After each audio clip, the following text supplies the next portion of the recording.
Welcome back to the SpiderJelly channel. I know it's been a while since I uploaded any tarantula videos or invertebrate videos or reptile videos for that matter. But today I'm rehousing my Haitian Brown Bird-Eater. That's a P. Cancerides. And I figured since I have the time, I'll record it and share it with you guys, just so you can see the process and maybe learn a thing or two, and I get to show off one of my favorite tarantulas. This is my Haitian Brown Bird-Eater enclosure. There's Gannon. He's my Haitian Brown Bird-Eater. He's not very friendly, and as you can see, he's completely torn up his enclosure in here.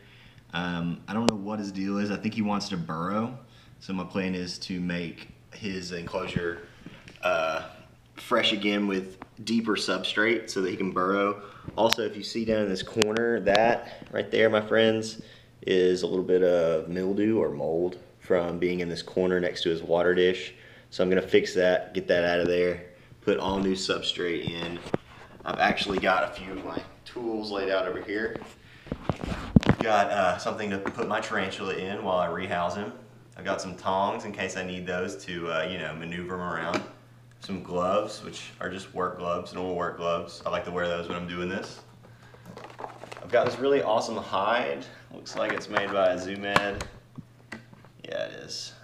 Anyhow, it's made out of cork and it's nice and round. I'm gonna bury that about halfway into the substrate, and I think that'll look really nice.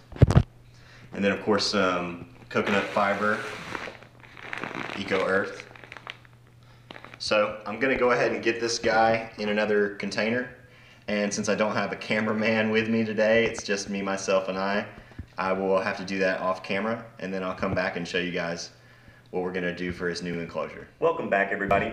I've got Gannon inside a separate container now, and you can see that I've already started working on his new enclosure setup. I've got the cork hide propped up on another piece of cork, and then I've put a thin layer of substrate in there already. So what I'll do now is start to fill in the substrate and bury this hide.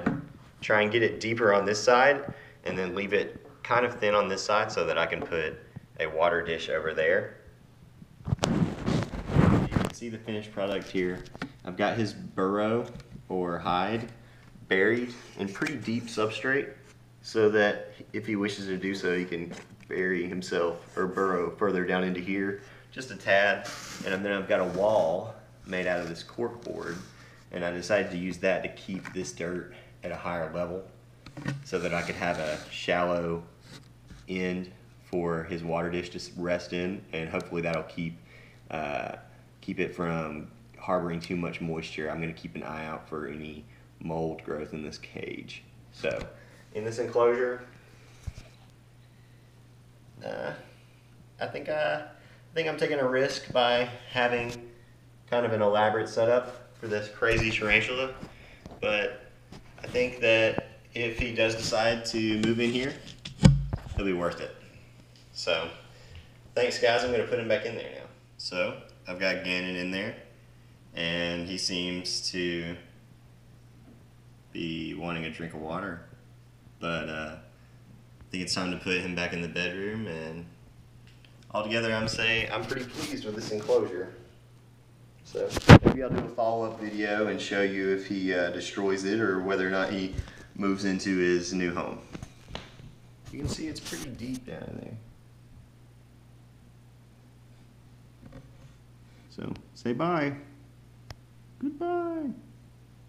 Thanks for watching, and if you like the video, give me a like and maybe subscribe, and that'll, you know, let me know that maybe I should do some more tarantula videos. It's been a while, so I'm still out here, still got tarantulas.